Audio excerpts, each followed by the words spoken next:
মন্ত্রোচ্চারণ থামিয়ে সামনে রাখা পিতলের বাটিটা লোকটির দিকে এগিয়ে দেয় সেই তান্ত্রিক। এই পানীয়টা এক নিঃশ্বাসে গলায় ঢেলে নে, কিন্তু সাবধান, এক ফোঁটাও যেন মাটিতে না পড়ে। তান্ত্রিকের কথা অনুযায়ী লোকটা বাটিটা কাঁপা কাঁপা হাতে ধরে সমস্ত পানীয়টুকু গলায় ঢেলে নেয়। গলাটা জ্বলে ওঠে তার।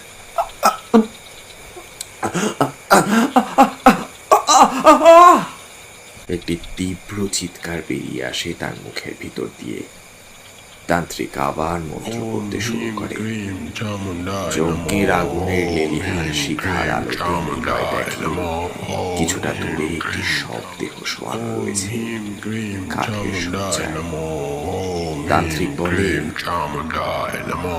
নে ধর, এই পেরেকটা ওই শবদেহে জিহ্বাতে গেঁথে দিলেই কাজ শেষ।